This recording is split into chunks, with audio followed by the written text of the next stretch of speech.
करणवीर मेहरा ने खतरों के खिलाड़ी 14 की ट्रॉफी जीती। कृष्णा श्रॉफ और कश्मीर महाजनी को फाइनल में हराया। करीना कपूर ने बॉलीवुड में पुरुष वर्चस्व पर सवाल उठाया। इजरायल के प्रधानमंत्री नेतन्याहू ने अपने प्रतिद्वंद्वी गिदोन सार को कैबिनेट में शामिल कर अपनी स्थिति मजबूत की। नेपाल में बाढ़ और भूस्खलन से 170 लोगों की मौत हो गई और 42 लोग अब भी लापता हैं। त्रिपुरा में पारिवारिक विवाद के चलते 62 वर्षीय महिला को बेटों ने पेड़ से बांधकर जिंदा जला दिया। जून से फंसे नासा के अंतरिक्ष यात्रियों ने स्पेसएक्स कैप्सूल का स्वागत किया, जो उन्हें घर ले आएगा। नेपाल में बाढ़ और भूस्खलन से मरने वालों की संख्या 170 तक पहुंच गई है। तूफान हेलेन ने अमेरिका में तबाही मचाई। 93 लोग मरे, लाखों बिना बिजली। प्रसिद्ध उद्योगपति एसपी ओसवाल को साइबर अपराधियों ने 7 करोड़ रुपए का चूना लगाया। पुलिस ने 2 को गिरफ्तार किया और 5 बॉस 25 करोड़ रुपए बरामद किए। जयशंकर वॉशिंगटन डीसी पहुंचे और अपने अमेरिकी समकक्ष एंटनी ब्लिंकन से मंगलवार को मिलेंगे, जहां वे द्विपक्षीय और वैश्विक मुद्दों पर चर्चा करेंगे। हिजबुल्लाह ने वरिष्ठ नेता अली कर्की की इजरायली हवाई हमलों में मौत की पुष्टि की। बुकमाई शो के सीईओ और टेक्निकल हेड को कोल्डप्ले कॉन्सर्ट के फर्जी टिकट मामले में मुंबई पुलिस ने फिर से समन भेजा है। भारत पी ने अपने पूर्व सह संस्थापक अशनीर ग्रोवर के साथ 88 करोड़ रुपए के धन के दुरुपयोग मामले को सुलझा लिया। सोमवार को शुरुआती व्यापार में नकारात्मक बाजार भावना और विदेशी फंड के बहिर्वाह के कारण रुपया 6 पैसे गिरकर 13.65 प्रति डॉलर पर पहुंच गया। टेलीग्राम ने दक्षिण कोरिया के मीडिया नियामक से वादा किया है कि वे डीप फेक पोर्नोग्राफी और अन्य अवैध सामग्री को तुरंत हटाने के लिए जीरो टॉलरेंस नीति अपनाएंगे। जमैका के प्रधानमंत्री एंड्रयू होलनेस अपनी पहली भारत यात्रा पर नई दिल्ली पहुंचे। मशहूर अभिनेता मिथुन चक्रवर्ती को सिनेमा के क्षेत्र में सर्वोच्च सम्मान दादा साहेब फाल्के पुरस्कार से नवाजा जाएगा। अमित शाह ने कहा कि मल्लिकार्जुन खड़गे की पीएम मोदी पर टिप्पणी बेहद अपमानजनक है। मुख्यमंत्री आतिशी और अन्य मंत्रियों ने दिल्ली की सड़कों का निरीक्षण किया और दिवाली तक गड्ढा मुक्त राजधानी का वादा किया। इनकम टैक्स विभाग ने ऑडिट रिपोर्ट फाइल करने की अंतिम तारीख 7 दिन बढ़ाकर 7 अक्टूबर कर दी है। 2014 से 2024 के बीच नौकरी विहीन विकास हुआ है, जिसे कोई भी स्पिन डॉक्टरी नहीं बदल सकती। जयराम रमेश। बिहार में बाढ़ की स्थिति और बिगड़ी जब कोसी और बागमती नदियों के तटबंध टूट गए। मुख्यमंत्री आतिशी की मानहानि मामले में समन को चुनौती देने वाली याचिका पर कोर्ट ने नोटिस जारी किया। बीजेपी में कोई अंदरूनी लड़ाई नहीं है और कांग्रेस की झूठ की दुकान के खरीदार नहीं है, इसलिए बीजेपी तीसरी बार सरकार बनाएगी। नायब सैनी। जम्मू और कश्मीर के कठुआ और राजौरी जिलों में आतंकियों की तलाश के लिए सुरक्षा बलों ने सर्च ऑन ऑपरेशंस को नए क्षेत्रों तक बढ़ाया। मराठा कोटा कार्यकर्ता मनोज जरांगे ने 12 अक्टूबर को बीड़ के नारायणगढ़ में दशहरा रैली में एकता दिखाने की अपील की। कंगना रनौत ने अपनी फिल्म इमरजेंसी में सेंसर बोर्ड द्वारा मांगी गई कटौती को मंजूरी दे दी है। मेटा ने दुनिया के सबसे एडवांस चश्मे लॉन्च किए हैं। क्या ये स्मार्टफोन्स की जगह लेंगे? सुप्रीम कोर्ट ने पूर्व मुख्य न्यायाधीश रंजन गोगोई के खिलाफ इन हाउस जांच की मांग वाली याचिका पर नाराजगी जताई। सुप्रीम कोर्ट ने बिना पूर्व अनुमति के विध्वंस पर आदेश उल्लंघन के आरोप में असम सरकार को अवमानना नोटिस जारी किया। सुप्रीम कोर्ट ने कहा कि संवैधानिक पदों पर बैठे लोग भगवान को राजनीति से दूर रखें।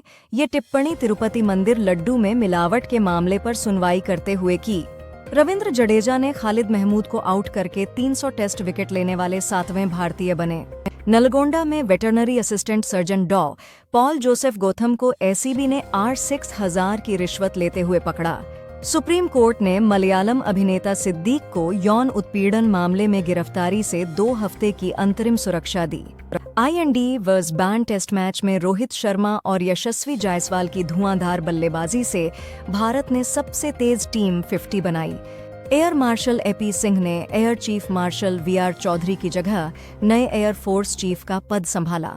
सुप्रीम कोर्ट ने पूछा कि तिरुपति लड्डू में मिलावटी घी के सबूत क्या हैं और कहा कि भगवान को राजनीति से दूर रखना चाहिए।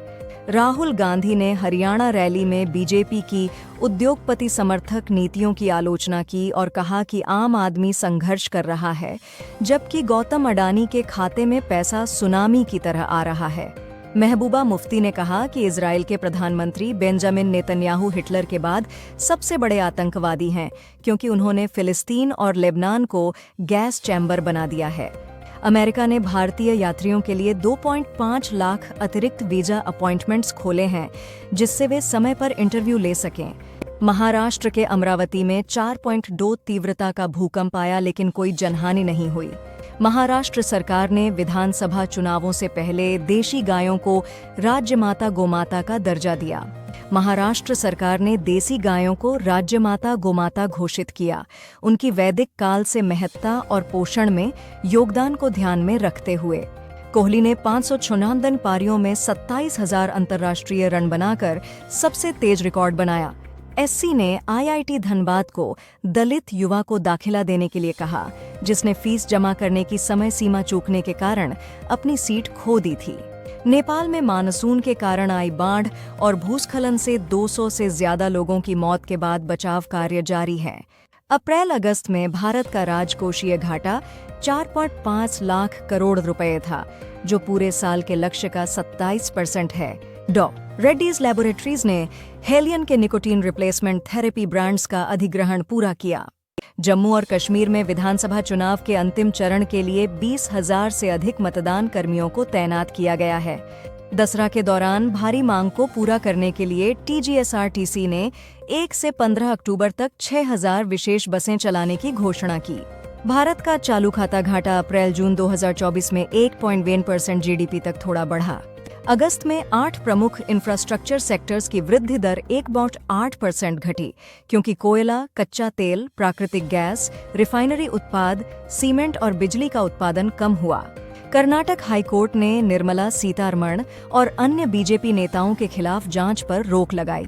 चेन्नईयन एफसी मंगलवार को हैदराबाद एफसी के खिलाफ इंडियन सुपर लीग मैच में जीत के लिए मजबूत प्रदर्शन करने की कोशिश करेगा, जबकि हैदराबाद अपनी पहली जीत की तलाश में होगा। कर्नाटक के मुख्यमंत्री सिद्धारमैया के खिलाफ प्रवर्तन निदेशालय ने मनी लॉन्ड्रिंग का केस दर्ज किया। सुप्रीम कोर्ट ने पश्चिम बंगाल सरकार को अस्पतालों में सीसीटीवी और आराम कक्षों के निर्माण में देरी पर फटकार लगाई और 15 अक्टूबर तक काम पूरा करने का निर्देश दिया। कर्नाटक हाईकोर्ट ने वित्त मंत्री निर्मला सीतारमण और अन्य के खिलाफ दर्ज एफआईआर पर अंतरिम रोक लगाई। मुख्य चुनाव आयुक्त राजीव कुमार ने जम्मू कश्मीर के मतदाताओं से बड़ी संख्या में मतदान करने की अपील की और पहले चरण में 198% मतदान के लिए उन्हें बधाई दी। प्रधानमंत्री मोदी ने इजरायली प्रधानमंत्री नेतन्याहू से बात करते हुए कहा कि आतंकवाद की हमारे विश्व में कोई जगह नहीं है।